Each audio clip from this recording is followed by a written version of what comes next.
Okay guys, so nandito tayo sa yard, no, dito sa bahay ng ating boss kumpanya.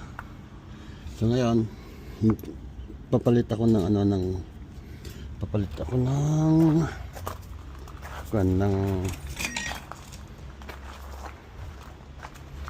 ng Maxi.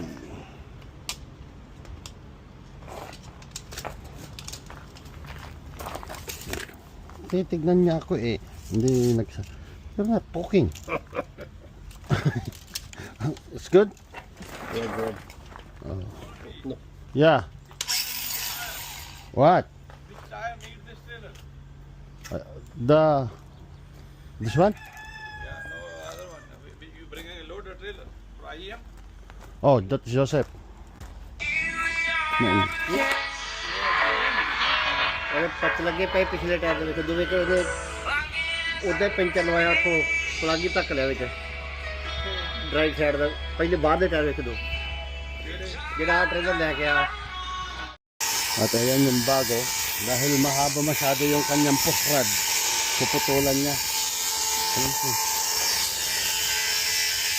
Yung original hindi naman kanto. Kanto, nakapik, nakawelding.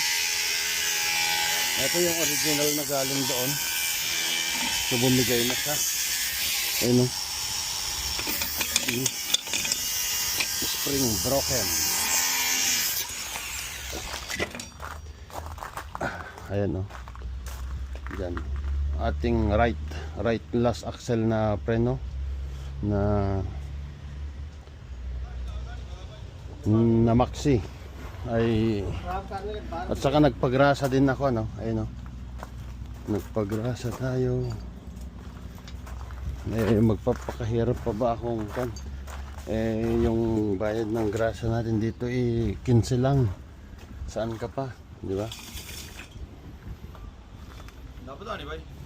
Yan. Yung dalawang mag-amo na to come to me, put grease, sabi niya. Pay me $15. Kasi dito sa mga sa mga labs, sa mga pilot, guys, ang presyohan ng paggrasa is, so hindi natin sigurado kung sinusuot. Ito nababantayan natin. Ito nasasabi natin yung gusto natin. Itong gulong ko ay 1 taon at 5 buwan. So mga 50, mahigit pa 50% to. Magagamit pa natin ng isang winter saka next summer. Kasi Ameri still ito kuan by General Tire. So ito is American tire to eh. Hindi ako nagkakabit ng China. Regrowable.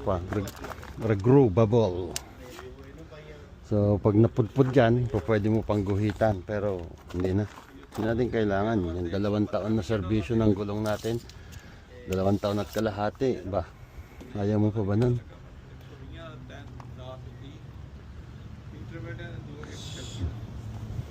Ayan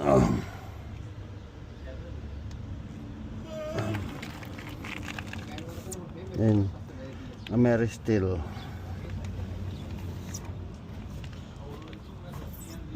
Made in USA. Yan. So kinakabit na yung bago.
ठीक है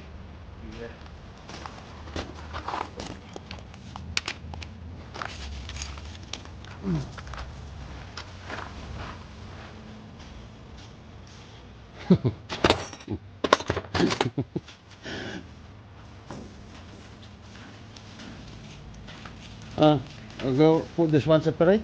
Where? Just put there. Hey.